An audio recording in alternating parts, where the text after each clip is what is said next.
Long-term investing strategies. Today I'm going to share with you guys my 8 steps I use for long-term investing success, guys. I'm going to share with you the modern version of long-term investing. I cannot wait to share this with you guys today.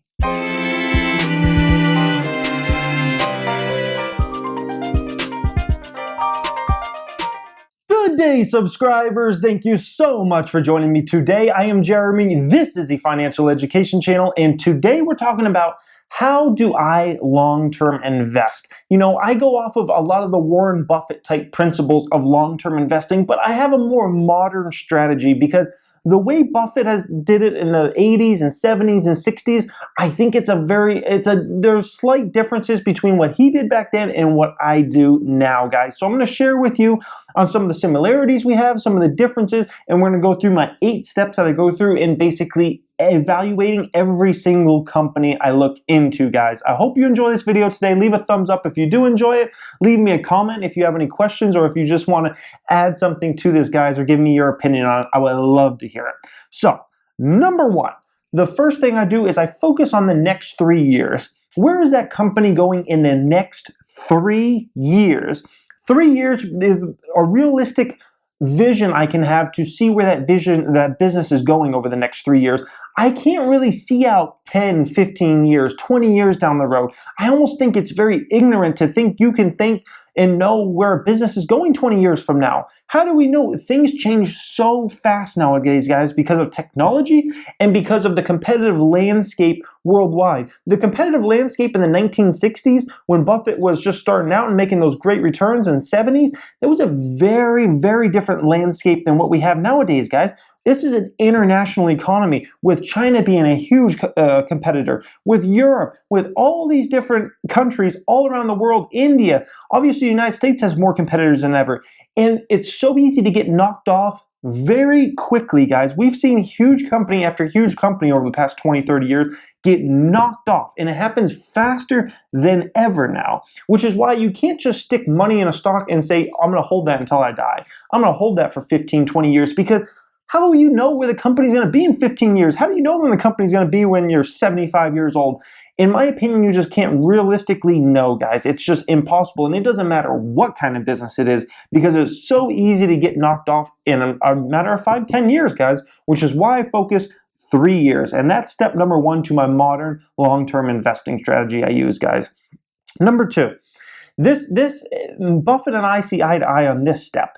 It's basically going down on your cost basis for every 5% the stock goes down, if the stock goes down. So basically, right after you invest in a stock, that stock has a 50-50 chance of going down in the short term, guys. It's no better, no worse than that. I hate to share that with you. It's a 50-50 chance on that stock's going to go down. And it doesn't matter if the business is doing great and all those kinds of things. At the end of the day, it's still a 50-50 chance if that stock goes down after you invest in it. So let's assume you hit that 50% chance and your stock did go down. For every 5% down, you basically add more shares. Another 5% down, if it goes another 5% down, add more shares. If you're still as confident in that business then as you were back, when you made that investment, it's silly to think if you loved a stock at $10 a share, that you don't love it suddenly at $9 a share, $8 a share, if nothing in the business has fundamentally changed. If you're still just as confident in that business at $8, that just means it's a much better deal than when it was at $10, guys. So Buffett and I definitely see eye to eye on that as far as if the stock goes down in the short term and you're still just as confident in the company, buy more shares. And that's something I've done time and time again, and it's helped me make much bigger gains than if I would have just invested in a stock and just held that original investment and not invested anymore. Because, like I said, 50% of the time, that stock goes down. And then I get to buy at a cheaper and cheaper price. And over the long term, of the year, 2 years, 3 years down the road, when that stock hopefully goes to where it's going because I believed in the business and whatnot, then I get a much bigger gain than if I just bought that initial position and just held it, guys. So that's a way you can make a lot more money over the long term, as long as you're correct on the vision for the company and all those kinds of things, guys. That's step number 2. Step number 3, you're going to look for a company with a strong balance sheet. Strong balance sheet because you never know when a recession is going to come. That's one reason. You never know when a recession is going to come. And when recessions come, everybody's profits pretty much go down. And the whole investor community begins to focus much more on balance sheets. When there's a strong bull market, people kind of tend to put to aside, balance sheets. They don't pay as much attention. I always pay attention to balance sheets. I always want companies that have a ton of cash on the balance sheet, tons of short-term investments, long-term investments, and very little debt. And if you can find companies that have way more cash and investments than they do debt, then you're well on your way to finding a company that's very safe. So if that recession comes, reason number 2 is sometimes you could be wrong about that business model in the short term, and they could suffer some setbacks because something went wrong, or it's just basically bad luck investing in the short term in that stock. Something went wrong with that.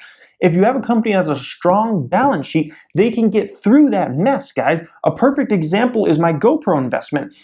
In the short term, I've gotten killed on that because they had the whole karma issue and those kinds of things. That was bad luck. If they came out with that solidly, who knows where that stock would be? It'd probably be a lot higher. But that was a huge setback for the company. But because they had a strong balance sheet, they were able to weather that storm no problem. And it's very important that no matter what stock you ever invest in ones that have strong balance sheet, guys, because recessions will come and balance sheets will be important then. And sometimes you're going to make a mistake in the short term investing in a stock. And if that stock has a weak balance sheet, you're at risk of losing all your money, guys. So always stick to strong balance sheets. Number 4. Make sure you have a strong circle of competence of what that company does. A circle of competence meaning you know that business inside and out, you fully understand it, you fully understand where that business is going and all those kinds of things, guys. If you don't have a strong circle of competence, if that stock goes down in the short term, how are you supposed to have confidence that that stock's going to come back? How are you supposed to have confidence? You're not going to be able to have confidence if you don't have a strong circle of confidence and really understand the business and really understand what that company is really worth and understand where the new products and services are going and understand where the old products and services, where they're going to get their revenue from, all those kinds of things, guys. So only invest in companies you fully understand 100%. Basically, if you couldn't feel comfortable managing that business, then you shouldn't be investing in it because you got to understand the business. You might be able to get lucky and throw some money at a stock you don't really understand. It could go up. Absolutely. Yeah, you could do that. But a lot of times you might end up losing a lot of money because you just don't understand the business well enough.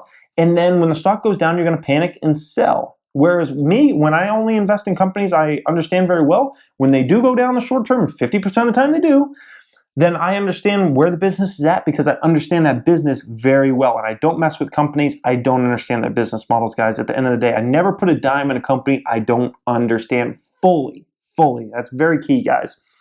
Number 5, have a strong circle of competence of the competitors for that company. If you don't understand the competitive landscape of the industry that stock is in, if you don't understand the other competitors as well, then that's going to hurt you in understanding where your company is going to get its growth from and how your company is going to compete with the other ones out there, guys.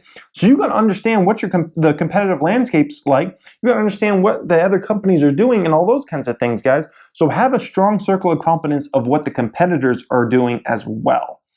Number 6. Strong competitive moat is a key. You got to invest in a company that has a strong competitive moat. Every time I'm investing in a company, I look at its competitive moat. What a competitive moat means is how well it can fight off new entrant competitors or old established competitors. So things I look for, if it's a consumer type company, I look for strong brand name. I look for management. Does the company still is the company still being run by the CEO who started the company? Sometimes I think that's a very important key. No one can run Apple like Steve Jobs could run Apple, and I've seen that for time and time, company and company again. Sometimes founders just run the company better. That's something I look for because they can see the competitive landscape a lot of times better. Also, I look for things like IP. How much research and development has that company put into their business so they can fight off patents and those kinds of things. So there's a lot of different things you got to look for as far as competitive moat means, because someone's going to try to knock your company off. Somebody's going to try to knock that stock off. And if your company doesn't have a strong competitive moat, they might end up getting knocked off. You might end up losing a lot of money, guys. So you've got to find companies that have strong competitive moats. Number 7. Is the company adapting to the times? So your investment or the company you're looking into, are they adapting to the times? Are they adapting to technology and some of the ways the industries are changing? I'm going to give you 2 examples here, guys, on 2 companies. One that adapted to the times very well, one that did horrible in adapting to the times. So number 1, Coca-Cola. Coca-Cola has done a phenomenal job adapting to the times because their old business, which is selling Coke and soda products, is in decline, and it's in big decline in a lot of the established countries like the United States and Europe and places like that.